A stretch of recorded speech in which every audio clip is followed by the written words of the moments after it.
You're listening to JS Unfiltered, where Sam Cotton and Jason Trevino break down conspiracies, life lessons, and everything in between. No topic is off limits. Let's roll. All right. Well, welcome everyone to another episode of JS Unfiltered. We got Sam here, we got Jason here, we got a lot to unpack. So let's get started here. Sam, why don't you start us off? What do you got today, my friend? Yes, sir. Welcome to another day of JS Unfiltered. How are you doing, Jason? What's I'm going doing good, on with man. you Doing all today? right. Doing all right. I didn't sleep very well. But that's all right. I'm up. I'm ready to go.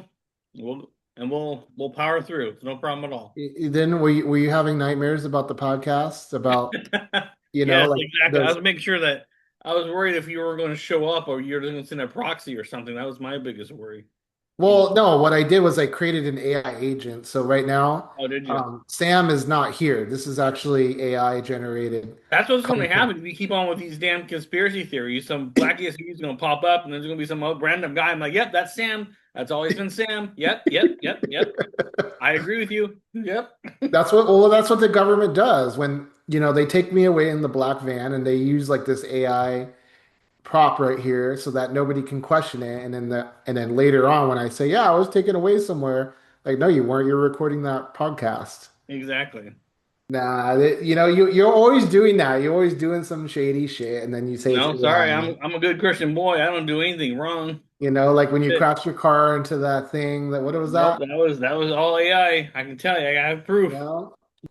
We usually talk about like aliens and different conspiracies and things like that, but I came across an interesting story that is more ground-based, but I love it too because there's a conspiracy angle. So what's crazy about this, Jason, is that there's an 83-year-old dad that builds a massive $200,000 valued Star Wars Legos collection Oh for my his goodness. grandkids. Yeah, so this dude's been collecting all these different box sets, minifigs, different Legos, all of them Star Wars themed. And according to his Okay. social media posts, he thinks it was worth $200,000. Hmm. Well, the dude's 83 years old and he wants to get some money for various reasons. Some say it's because he might have cancer or maybe to pay for his kids' education. Different stories on that. But what he ends up doing is that he does a consignment deal to a company called Bricks and Minifigs. Okay. They're like a chain of start like lot Lego kind of dealers. And this company, it's a franchise location, ends up getting taken over by corporate. And after that happens, his Lego collection, most of it vanishes.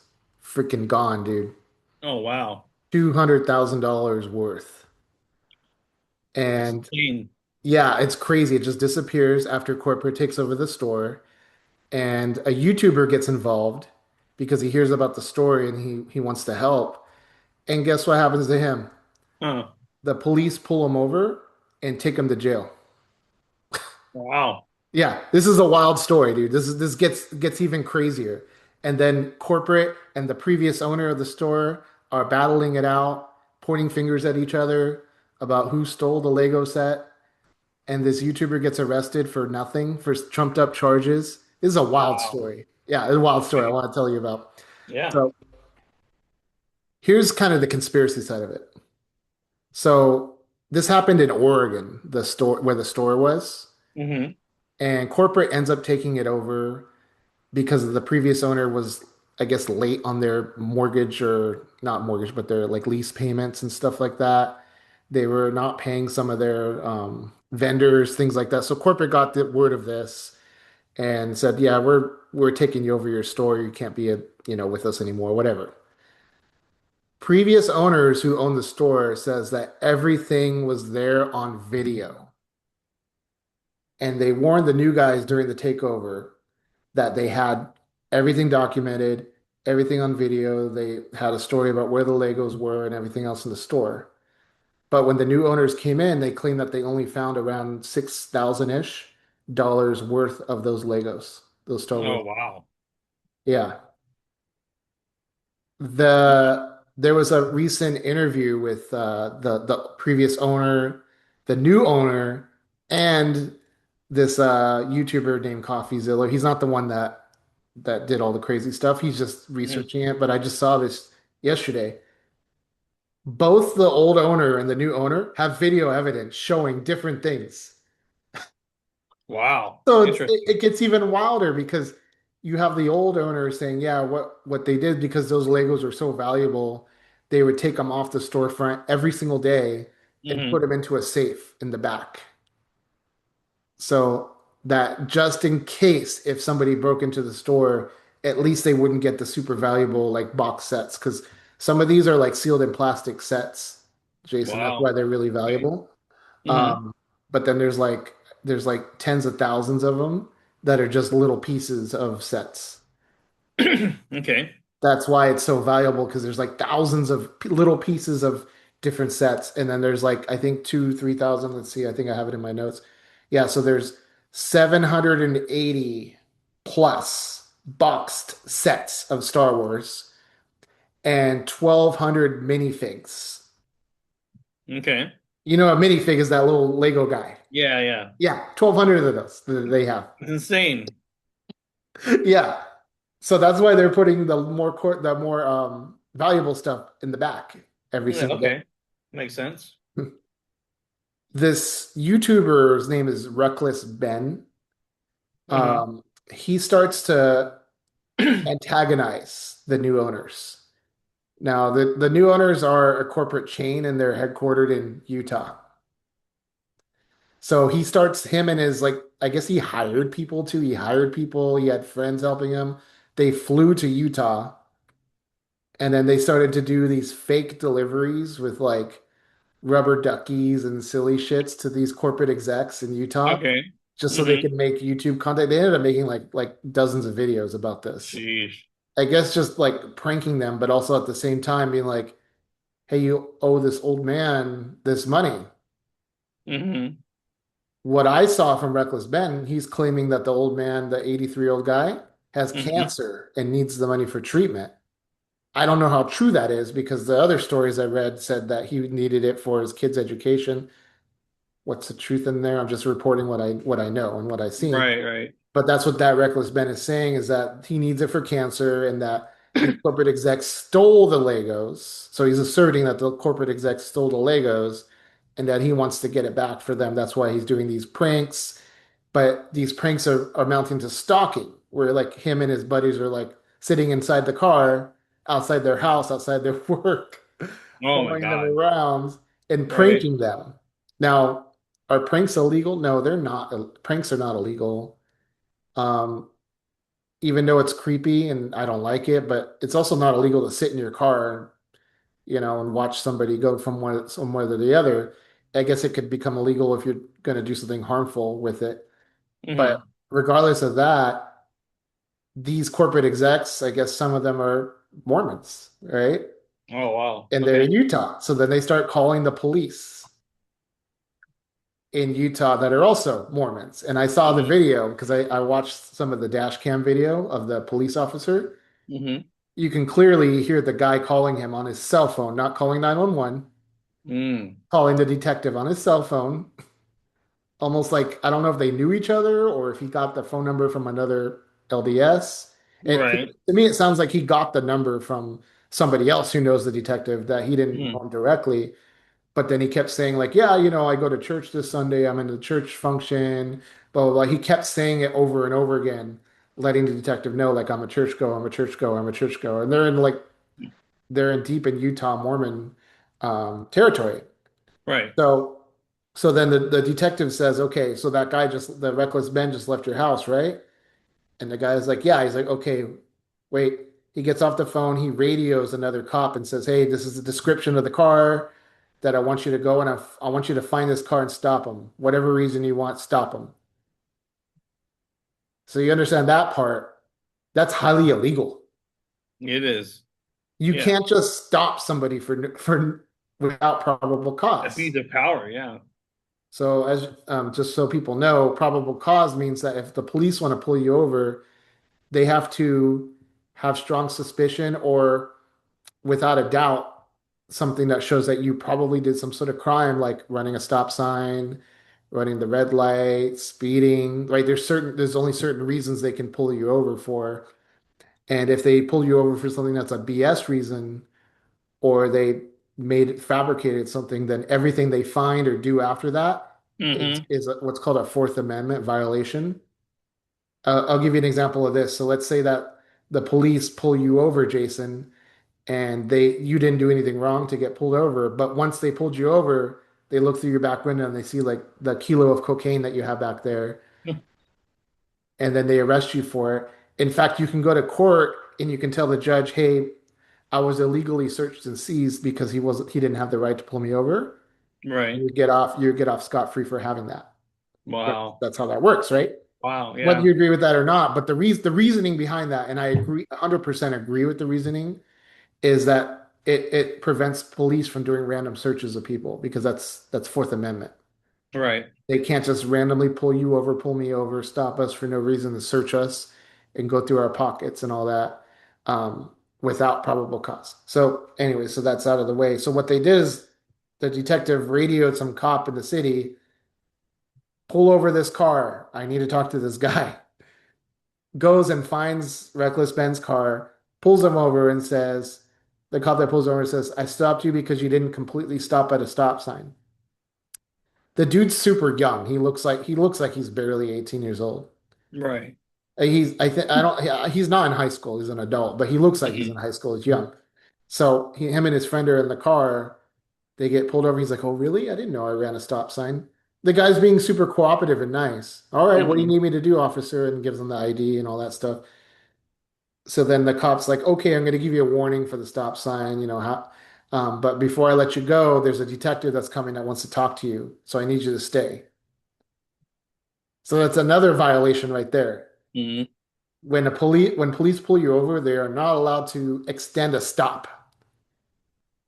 An example of this would be like they pulled you over for running a red light, Jason. Mm-hmm. They have to give you the ticket within a reasonable amount of time and then say you're free to go. They can't Right. give you the ticket and then be like, you know what, you're going to stay here and wait while I do other stuff. They can't do that. Right. That's a Fourth and Fifth Amendment violation. Mm-hmm. All right. So back to the story. So they basically pull him over saying that he ran a stop sign as a pretextual stop so that the detective can come and talk to him. Well, this detective coming and talk to him ends up being an arrest for trumped up charges. Wow. Yeah. And it's all on body cam. You can see it. People are straight up online, doing research. People are straight Mm-hmm. up calling it the Mormon Mafia. Right. Yeah. Yeah. Seriously. Uh-huh. The corporate headquarters for that, Bricks and Minifigs or whatever. I think the corporation has a different name. I think it's just that store that has that name. Right. The corporate headquarters for that is in Utah. Okay. The new owners, the police execs, all allegedly are tied to the same LDS network. So LDS is Wow. Latter-day Saints, right? The Mormons. Yeah. LDS network protecting their own. So little Wow. guy's legacy stolen while the old boys club closes ranks. Man, Wild, bro. that is crazy. These Mormons don't mess around, man. Dude, they Sheesh. don't mess around, dude. I would love to do like a whole deep dive story on it. Mm. I mean, I'm in Tennessee. I don't think I'm in danger. Make sure we turn our phones off or something. Yeah. I'm in Baptist territory, so maybe I'm a little safer over here. Right. I'm not a Baptist, you are, but I think I'm a little safer right here. I'm not in the Mormon territory. Hey, by the way, nothing against Mormons or any other religion, right? Right. Right. Right. I'll tell you a really fun side story. I do Turo.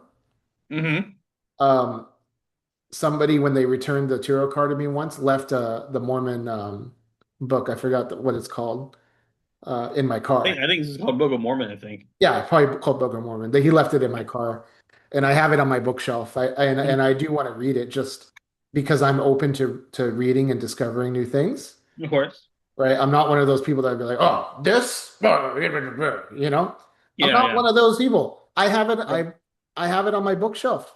It's next to my actual Bible because I do want to read it because I want to see what they believe in, Yeah, of course. other than what I saw on South Park, which is funny as hell, you know. Hmm. But I have utmost respect for other religions, absolutely. So I'm not talking shit on Mormon religion.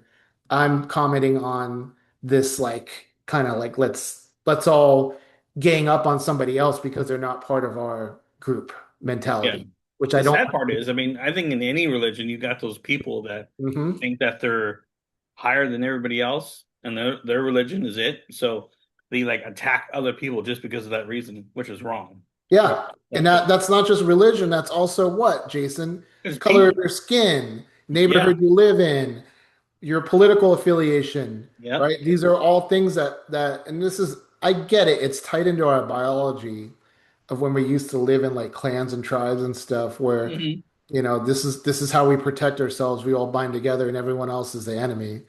But in today's society, that's just wrong. You can't have that mentality. Yeah. That Yeah. it's like a gang mentality, right? That's why they're It calling is. it the Mormon Mafia. 100%. I used to have a friend who was a Mormon. He died a while back, but he was like the nicest guy in the world too. Hmm. So there was that, and I always asked him like, why do people hate Mormons so much? And he kind of laughed at it. He's like, you know what? I've always wondered that myself as well. I'm like, so you guys believe a certain way? Fine, Hmm. okay. Doesn't mean I want to hurt you in any way. We're Yeah. actually friends. We respect each other's beliefs. Hmm. It's that simple. But this world is so messed up.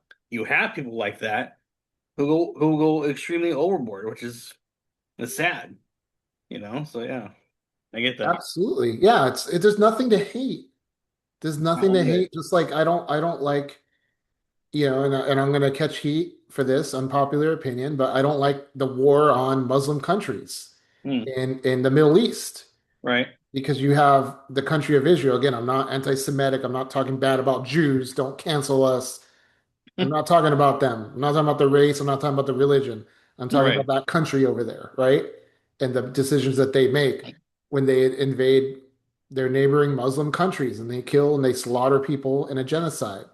Right. That's wrong, Yeah. regardless of who does it. I don't care if it's them, Russia, China, anybody else. Regardless of who does it, that is wrong. That those actions are wrong. I'm not talking about Yeah. I'm not talking about who they are, where they're born. I'm talking about their actions that they're doing. That's completely and utterly wrong. Shouldn't Right. be Right. doing that. So, anyways, I don't want to go off on a tangent about No, that. no, The sorry. whole the You're good. other can of worms, but just wanted to state my opinion there. Yeah. Back, Yeah. back to our story, and I'm wrapping this story up right now. Is both sides have video evidence that the new owners blame bad records. Hmm. Store shuts down, corporate cuts ties, lawsuits flying both ways with defamation, stalking claims.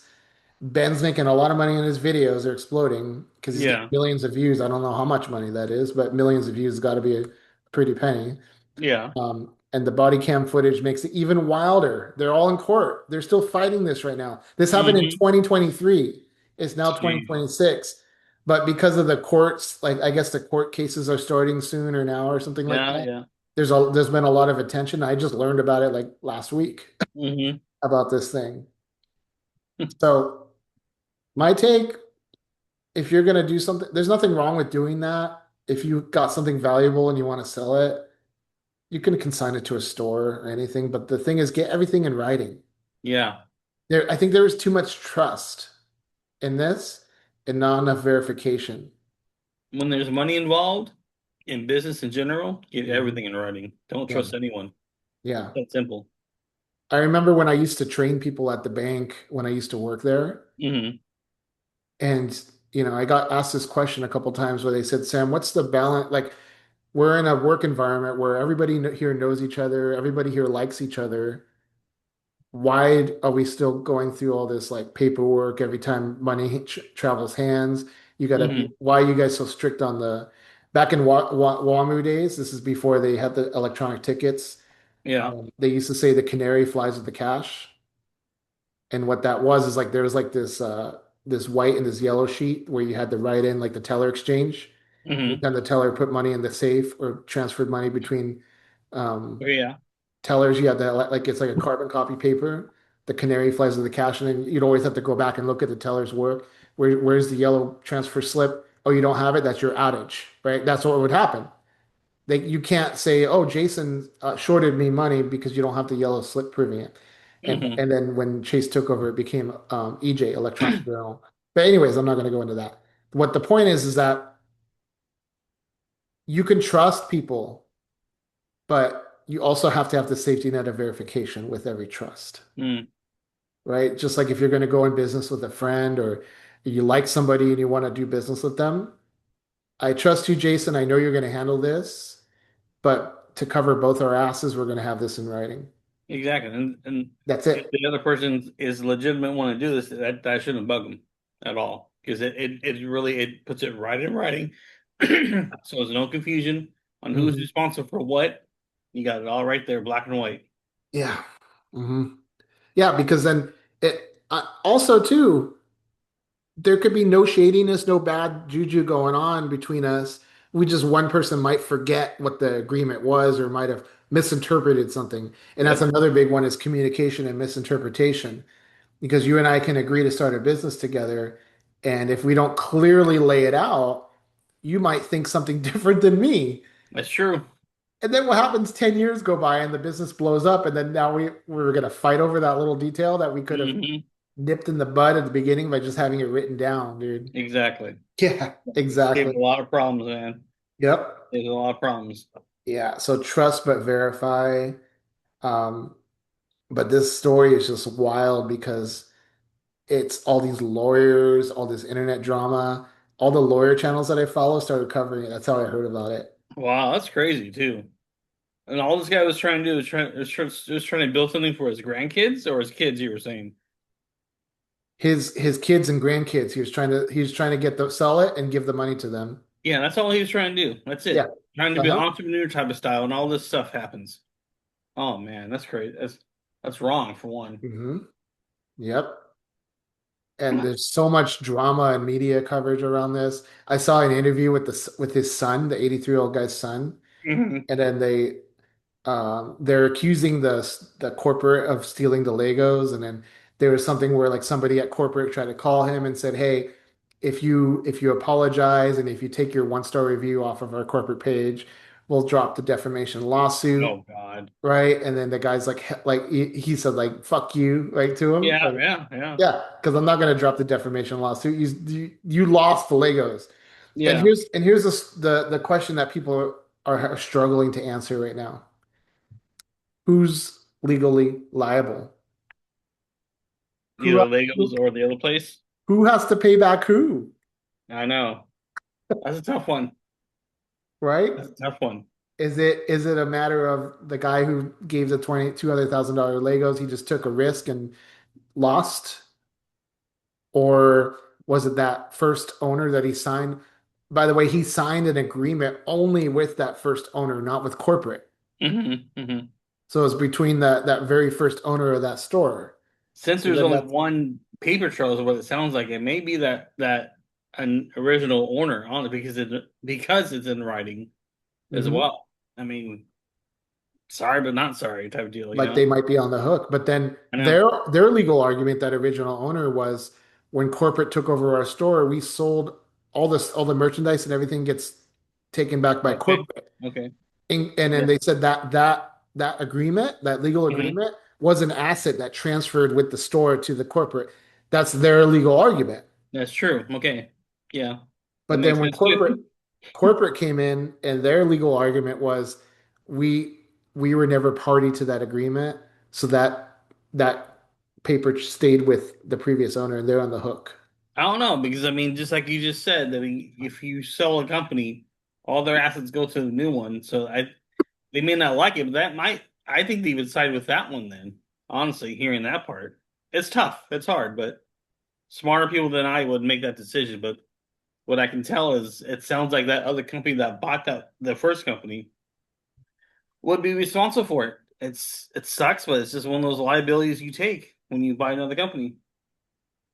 And that's the thing.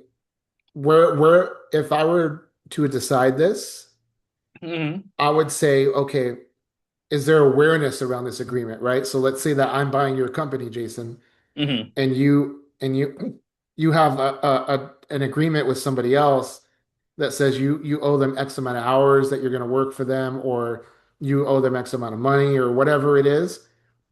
And before I take over your company, you let me know about that agreement. Like, hey, here's a stack of agreements I have. Read them over, and if you still want to buy my company after you read them, go ahead. At that point, yeah, I assume that liability. I owe those Yeah. people whatever you owed them. Right. You're Right. passing that along, but let's say that you didn't like disclose that to me and you just kind of hid it in a folder that I didn't open until after I bought your business, Hmm. then I would have legal recourse against you to say like, hey, you didn't make me aware that you owed our buddy over here, a little bit of this, a little bit of that. Right. Yeah, I'm not going to fulfill that. You have to fulfill that. Wow. That's This is, that's where I would that's where I would draw the line if it was me. yeah. Yeah. But what's the judge going to decide? I don't know. Yeah. And then you would think though that if you're gonna buy a company, you would go over that company with a fine comb too. You would have Yeah. lawyers and such. So using the argument like, oh well, we didn't know, that's playing very ignorant, or you Mhm. need to fire someone because they didn't do their job properly. That could be another way how a judge can see it too. You know? And there's a lot of negligence on that, Jason. When Yeah. I Yeah. was watching the interviews, Hmm. the when corporate came in, they kind of planned this out like a month or two ahead of time, something like that, where they knew Hmm. they were gonna. They didn't really buy it. They kind of like forced it. They kind Right. of took it over. Um, so they sent a secret shopper into the store to videotape all the merchandise on the shelf. Right. When they did that, the $200,000 Lego set was not there on the shelf. This is another angle that makes the story even more juicy. That was not there on the shelf. Really. Yeah, Oh there's in wow. fact a lot of empty space on the shelf when that secret shopper came in right before the takeover. Mm. Now, the owners did not know that there was a secret shopper in there, what's the word? Looking at their inventory on the shelf to kind of get an idea before they take it over. Right. And the corporate, they explained it to the interviewer. They said, well, sometimes when we take over these stores, the previous owner might try to steal stuff. So we want to have a record of what's on the shelf. So if it's magically gone when we take it over, we know they stole it type of thing. Right. Now, corporate claims that they witnessed after closing, the guy stayed there in his car and watched them, Hmm. and he witnessed them taking out boxes and boxes of stuff to their car and taking it home with them. What that was, we don't know. Wow. We don't know. We don't know. Yeah. So then the interviewer interviewed the previous owner and said, okay, they said this. What's your response? And they said, well, actually, those $200,000 Legos were in a safe in the back every single night. And that guy came in at the end of the day when they already took it to the back. Hmm. So, and they actually showed pictures. They're like, they had dated pictures showing at the time the guy came in, there were actually Legos in the safe in the back. So they actually had proof of that. Okay. So that part was Legit. done. And then Yeah. they also said about the boxes being moved. Hmm. I can't remember the full explanation, but there's something about like they had to separate the brand new retail stuff from some of the stuff that they had that was being resold by other people, something like that. I can't remember, Right. but Right. they had Okay. they had some sort of explanation for it. Yeah. Wow. Um, but then corporate comes in and they find out that a lot of the stuff that was taken pictures of that the previous owners had documented proof they left in the store Right. was somehow gone from the inventory when they look it up now. Wow. So there are missing sets, complete sets completely missing. And this is going to be on. This has been going on for 3 years. This Yeah. case, man. Wow. Yeah. Is there any sign of it ending, like it coming to a conclusion, or are they still arguing both points? They're still in court, so it's not nothing Yeah. settled yet. Man, it's crazy. Yeah. It's legal system, honestly. Oh man. Well, it's not the system's fault. It's a messy situation, man. Yeah. Yeah. But the angle of like corporate calling the cops and arresting the YouTubers for Yeah, yeah. like for nothing, and then he got released, and then his charges dropped. But That's the thing is, corruption right there. but the But thing is, he it was like it's gangster style. It's like make somebody sit in a jail cell so you can let them know, hey, I have all the power, type of yeah, thing. exactly. Wow, that's you can't write that kind of stuff. Honestly, man. Well, honestly, it kind of sounds like a movie, but still, It does. yeah, it does. Man, Yeah, it's wild, dude. It's a wild story. That's why I wanted to bring it up. I'm glad you did because I've never heard of that. That's a wild one for sure, man. And the sad part is that 83-year-old guy who started this whole thing, depending on what his health is, he may not see the conclusion. He's Yeah. getting up there in age, so. Hmm. And everybody passes away eventually. So that's the sad part. Of all of his hard work that he was doing for his kids and the grandkids, he may not see the end result. That's sad. That really is. And props to the guy for the collection that he Yeah, got, dude. Like, that it's a takes lot. effort. I can't even build a freaking Lego house without my patients going cuckoo. I can only imagine doing that. Sheesh. I think my kids and I tried to build a stormtrooper head once, and we couldn't. I think we got like how no. I think we tried to do Darth Vader's head. We got to like the middle section and we got so frustrated we stopped. It's still on my counter. Or it's still on the dresser in the box. We still haven't opened it since then. That's funny. Yeah. Oh, Man. well, hey, let's switch gears, bro, because I know Yeah, that yeah. uh, Yeah, so a couple of my friends were traveling and they came up to me because they know I have so much experience in hotels and they asked me what is the difference between using a debit card and a credit card at a hotel. And of course, I explained them the difference and such. And I figured out, and I start thinking about it. I'm like, you know what? That was a common question I got a lot, even when I did work at hotels.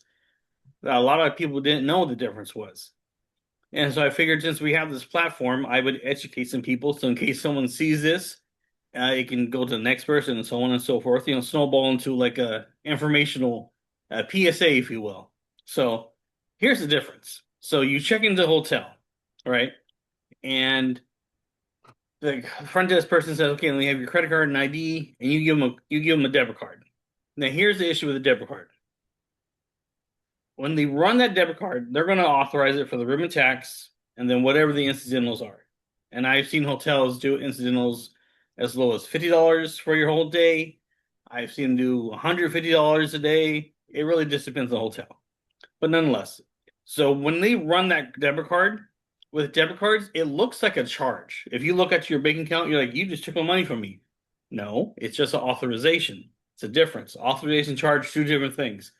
So if you're on one of those vacations where you have every single last point of your budget pinpointed for certain things, don't do a debit card. And this is why.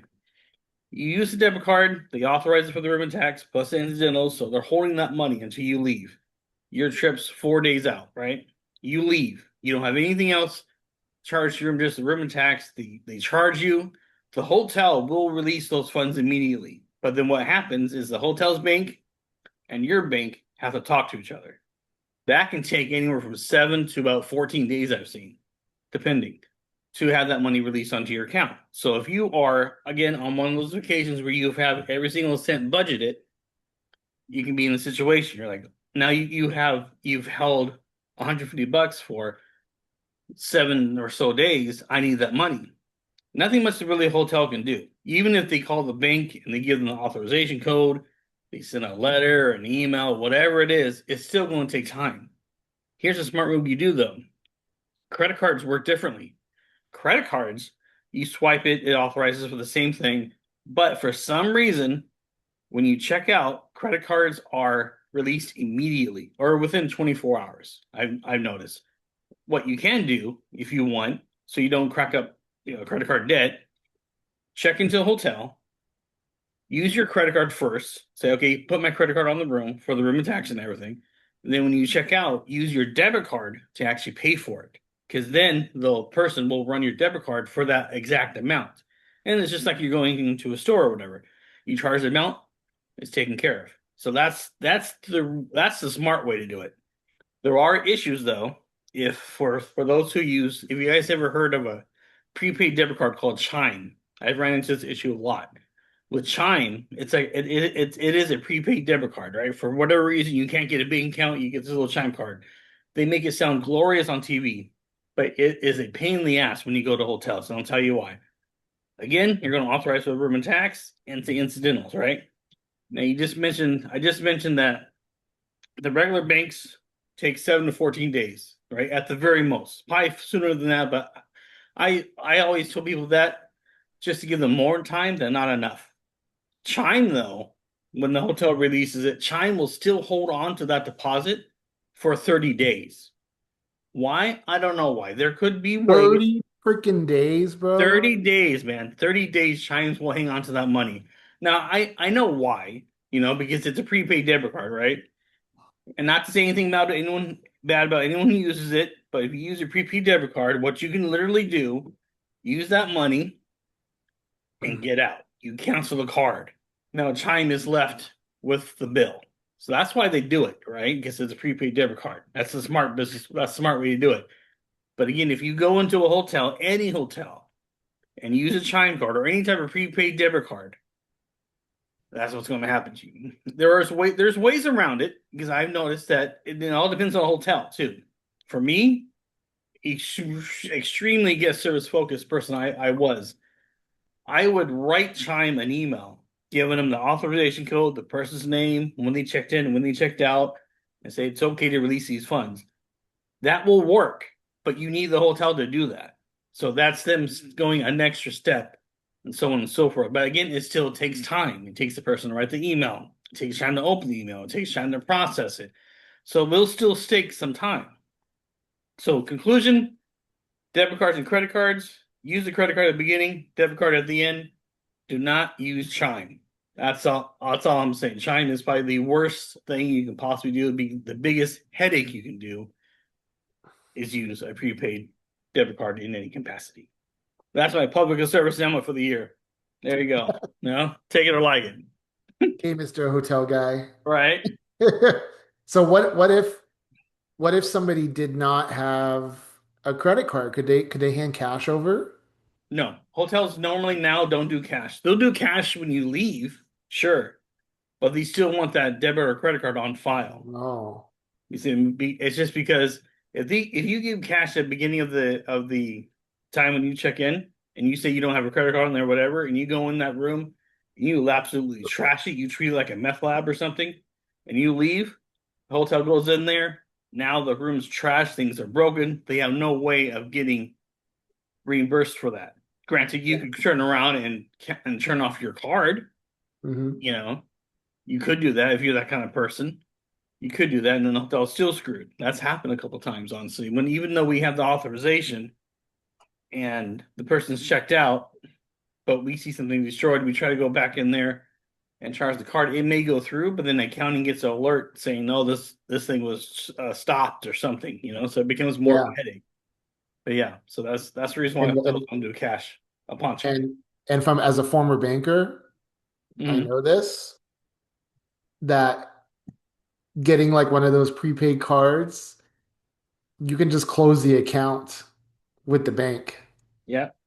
And here's the thing, here's kind of what happens on the back end. That pre-authorization is still live and active. So the Hmm. account's not in a closed status. It's in what's called like I think they call it like a pending close. It's because that pre-authorization is still pending and the merchant can keep the pending The fund. transaction on there for like Yeah. time, a long, long time. But it's going to prevent you from going above the pre-authorization. So if you Right. pre-authorize $300 and you're like, oh, they trashed this hotel room, we need to get 1,000 out, the pending close is not going to allow anything else to happen above the 300. The 300 is just going to sit in like a limbo Yeah. until it's either credited back to the account or taken out. Is kind of Yep. what happens. But it's a risk thing, bro. That's what it is. It's a risk thing from the Yeah. bank side because if you're using a prepaid debit card, whether or not you're like a broke ass fool or just somebody who's trying to play games, and Hmm. sometimes it is people trying to play games. They're not broke. They're just trying to play games. Hmm. They can close the card, walk away, and then do all this chargeback crap. And then the merchant and the bank are the ones footing the bill for that. Yeah. Absolutely. Absolutely. People play games like that. All the time I'd see it in the bank. Almost Where you knocked you. going? Where you going? You trying to get away? I almost knocked you off my pedestal here. Well, at least you're not dropping out your internet this time. I got my cord, dude. I'm telling you, it's always hooked. Right, Your freaking freaking here. All Timu right, there's the internet, bro. cord. The light's blinking. What did you do? Now you're frozen. Hey, Jason, get your ass back here. What are you doing? You froze. The second you said something, something happened. Don't move anything. Don't touch anything. Yeah, you're the one grabbing the cord and yanking it, bro. I was just showing your ass. All right. Everything was fine until you said something. Until I moved it. Don't move it. God sakes, what you checking in with your manager over there? My son was going to get our clothes on. I have in the the dryer actually. That's But yeah, use a credit card if you can yeah. to It's do the that. it's the easiest thing to do, Yeah. honestly. It really is. And there's tons of hotel stories I can tell you guys about other things as well, which I may do throughout the other weeks and such. But yeah, that was just one thing that came to my mind really quick here, what kind of topics to go over and such. So yeah, hopefully that helps somebody out there in the real world there a little bit, you know? So Yeah, yeah. and I'll tell you like if you're one of those people that says I'll never get a credit card, I'm always going to use debit card because credit card is what got people in trouble. And I get it. And I'm not saying that you have to get a credit card.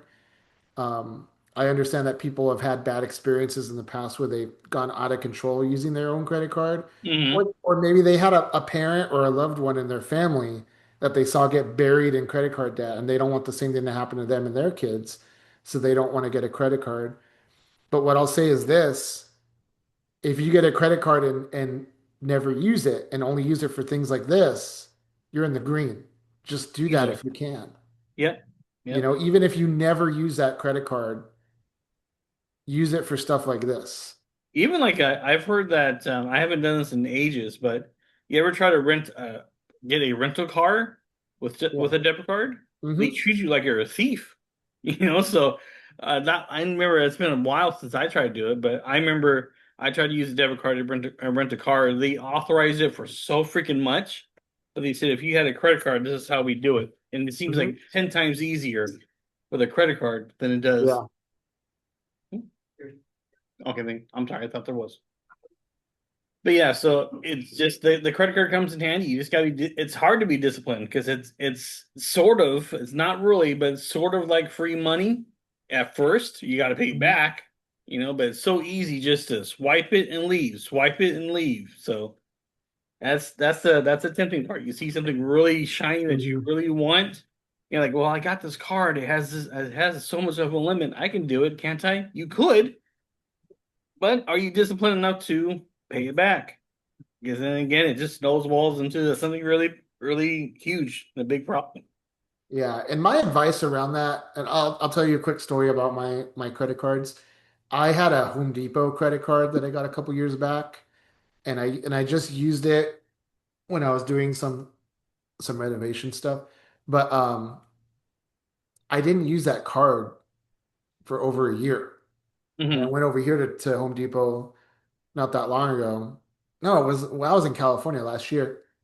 I went into Home Depot, wanted to buy like a AC, and I asked them to look up my credit card. It was closed. And I'm like, why is it closed? I never closed this credit card. Hmm. Well, then I remembered, oh yeah, I haven't used it for over a year. So credit cards can't be just left unused for a year because it'll actually auto close. The bank will Right. close it Yeah. on you. So my advice and what I used to tell people at the bank was the best way to use a credit card if you're worried about that, if you're worried about overspending and things like that, but you want to keep it active, put something on there that's monthly, that's automatic, Mm. that you need could be Netflix, but it doesn't have to be. It could be your phone bill, something like that, Right. right? Something on there, at least one transaction that is set in your budget, that is automatic, and just instead of paying the biller, pay the credit card. That's it. Yeah. That's all you need to do. The credit card will stay active. You can chop up the physical card and not use it anymore, whatever you want to do. Hide Mm-hmm. it. That way you have that on there. That would be my advice for that. Yep. Yep. And the same friends who are going on vacation who asked me about the hotel thing.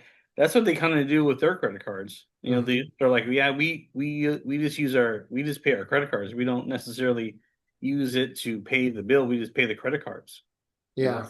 That's how they've been able to build up their credit fairly quickly because they already know, okay, I already know I'm going to spend this money, so they just pay the credit card, and there Hmm. you go. So yeah. There you go. Again, another PSA for everybody. So there you Yeah. go. We're just not here to tell you about aliens and hotel stuff. We're here to help people. We So are. yeah, I know it's amazing, but yes. Yeah, speaking of which, and I brought this up with you last time, Jason, is that I'm probably going to start inserting into the episodes maybe pieces of financial advice. Yeah, definitely. Because as you know, my business is around money and around saving properly, Hmm. planning properly, and really just learning how money works. I Right. do have to insert some financial advice, but not to sell anybody, just to give people actionable advice that they can use, Information. Yeah. yeah, on their day-to-day lives. I think this was a really good episode. Hope everybody's gotten a lot out of it from the story that someone told us about the Lego set, how corrupt this world can be sometimes, from Mm. the hotel savings and all that fun stuff. So again, thank you all for joining us, and we hope you did enjoy yourselves as much as we did as well. Thank you, everybody. God bless you and have a wonderful week. See you later.